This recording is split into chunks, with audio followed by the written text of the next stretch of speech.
Hindi sila nagwagi nung unang try nila. Alata namang political war ito, kung gusto nyo, di ba hintay na lang kayo ng 2028? Yun, di ba? Kasi tingnan nyo, bakit sa budget ng Vice President, pinasa agad nila? Wala pang isang oras, pinasa na nila. Kung nagdududa pala kayo sa confidential funds niya at kung ano-ano dyan, hindi dapat siniro nyo na lang ang budget niya. Former Kamali Commissioner Attorney Rowena Guanzon, talakayan natin ang iba't ibang mga issue at ang kanyang mga pananaw hinggil sa mga hakbang ng administrasyon kontra korupsyon at ang mga issue sa flood control at kay Vice President Sara Duterte. Attorney, maayong aga, si MJ, si Franco, dito po sa Pulso ng Bayan. Merry Christmas, ma'am. May aga. Salamat, Gid. Maraming salamat sa SMNI. Opo.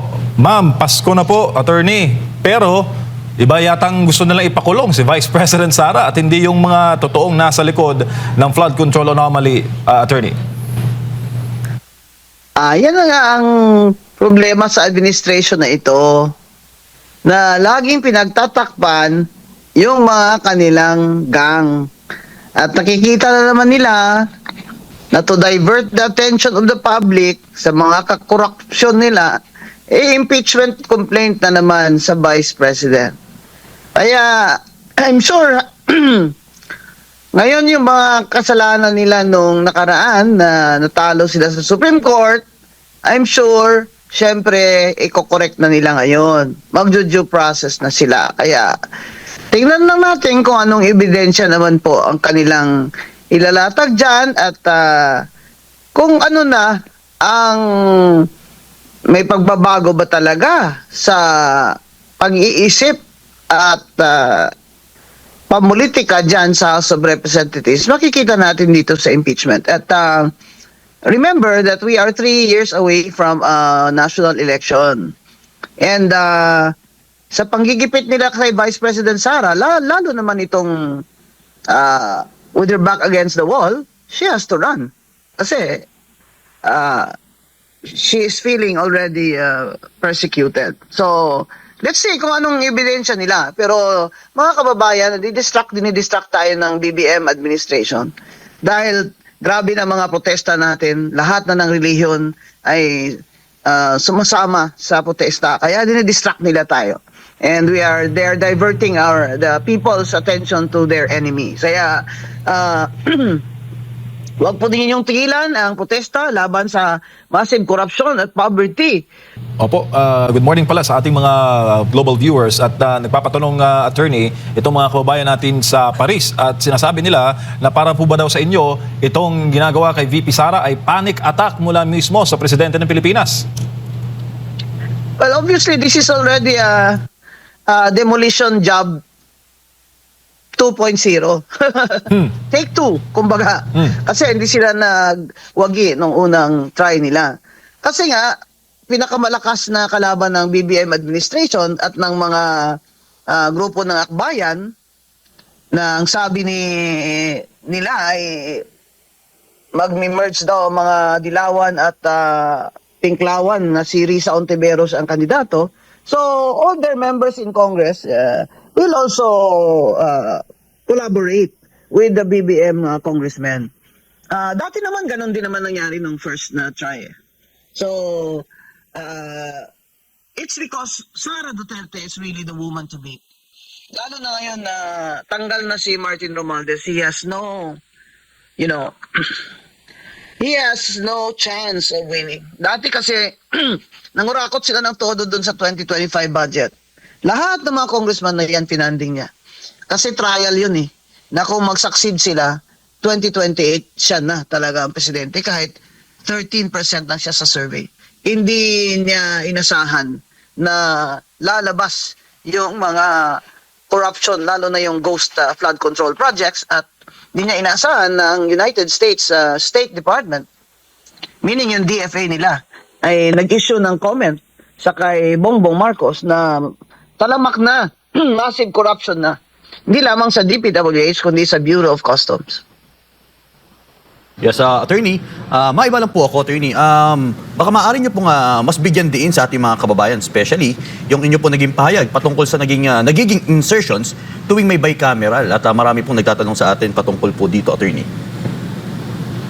Itong budget natin ngayon, na ano ba yan, 6 something trillion, halos 2 trillion dan pambayad ng utang. Kasi di ba may foreign debt. Hari ng utang ito si BBM eh.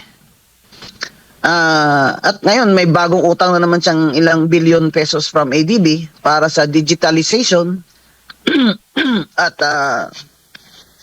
that is to curb corruption daw. Ito pong insertions na ito na ginagawa nila sa National Expenditure Program.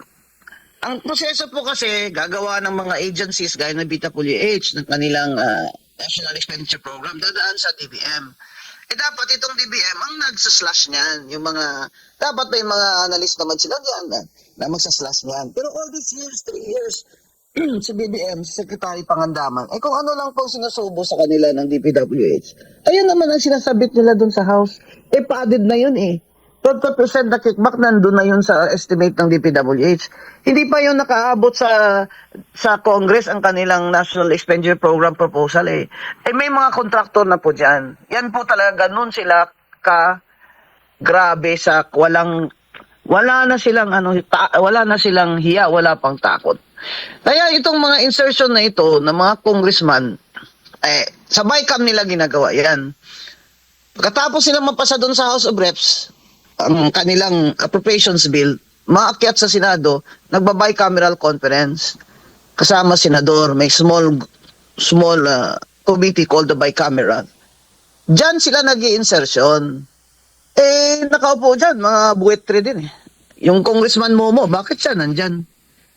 Di ba, may ano din yan? May mga contractor din yan, si Congressman Momo sa Surigao. Bagong pangalan, same dog, a different color. Nilagay nila sa BICAM. Mga senador naman, talagang hindi mapigil ang ambisyon. Alam niyo, itong ambisyon na para sa 2028, ito talaga ang nagda-drive ng pagnanakaw ng mga senador at mga congressman eh. Kagaya niya ni Risa Ontiveros, nag-deny siya na wala sa insertion. Sabi niya amendment. Sabi ni Frank Drilon, parehas lang yun. Kasi galing yung appropriations bill sa House, tapos pagdating dyan sa bicameral,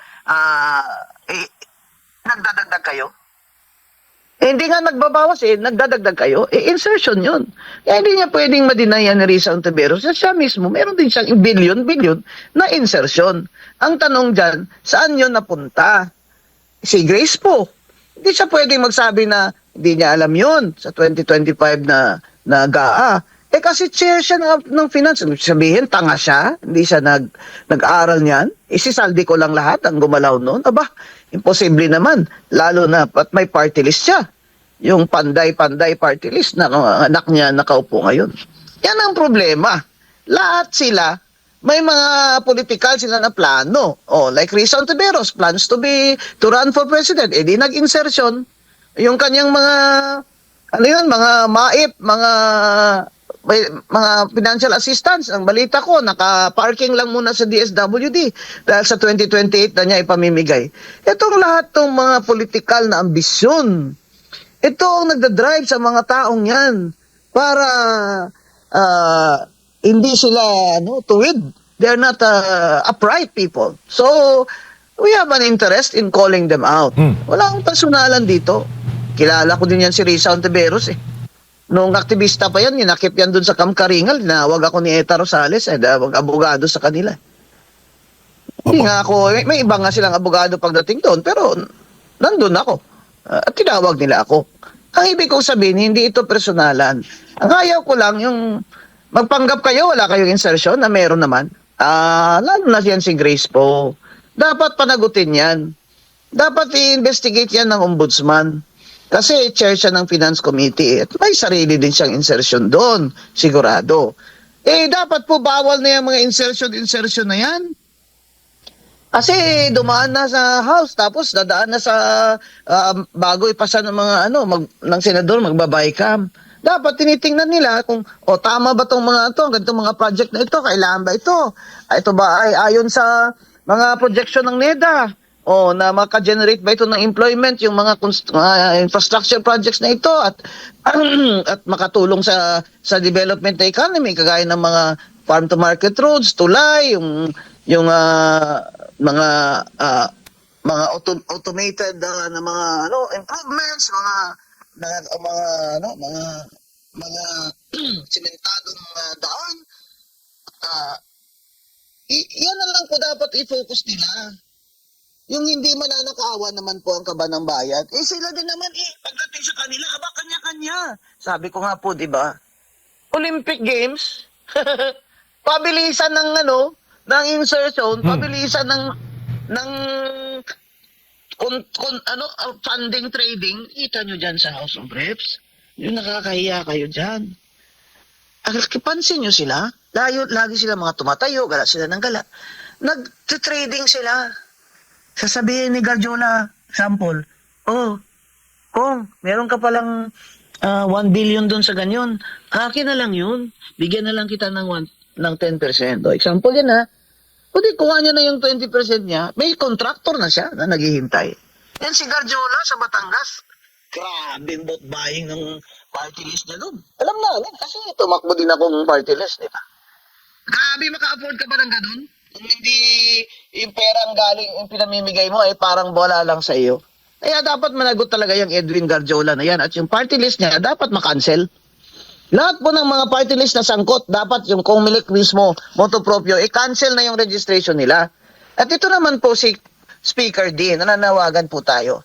Ba't hindi nyo pa sinususpend yan? Yung mga under investigation na yan. Ng mga party list representatives at mga congressman. I-suspend nyo na yan kasi they are in the position to evade or to, what you call this, to pressure, intimidate, and manipulate the evidence. Speaker Day, i-suspend nyo na yan, yung mga sangkot dyan, yung mga nandyan na sa ombudsman. Sinuspend nyo nga si Kiko Barsaga eh. Sila pa, nangurakot sila. Apo, attorney, balikan ko lang yung kay VP Sara dahil ito talaga yung ipinapatanong sa inyo ng ating mga kababayan. Kapag makitaan raw ng probable cause ng ombudsman at masampa ito sa Sandigan Bayan, ano po nakikita ninyong senaryo na mangyayari at ano ang maaaring idepensa dito ng Vice Presidente? At may tanong din po sila kung maaari ba siyang ma-preventive suspension o maisailalim sa preventive suspension gayong siya po isang impeachable officer na matanggal lamang sa pamamagitan lang ng isang impeachment proceeding? Ang ombudsman, pwede silang mag-file. Ang una nilang gagawin is impeachment kasi impeachable yan officer. Kasi binaback up lang nila yung plan B nila, yung ombudsman na plunder. Kasi pag natanggal siya, plunder. Ang gusto nila, plan B yan. So, narinig nyo? Impeachment muna. Pag na-impeach, plunder. Kasi ngayon, wala naman ang ombudsman no jurisdiction dyan sa Vice President. Dahil impeachable officer siya. Maghihintay sila na hindi na siya Vice President. Ganyan talaga ang konstitusyon Kasi ang konstitusyon natin ay is there to ensure stability. Stability. Lahat ng mga nagpoprotesta si BBM ang pinaparesign. Tapos ang Vice President yung pinapatanggal nila. Parang Ang layo. halata namang ito halata namang political war ito. But kung gusto nyo, di maghintay na lang kayo ng 2028.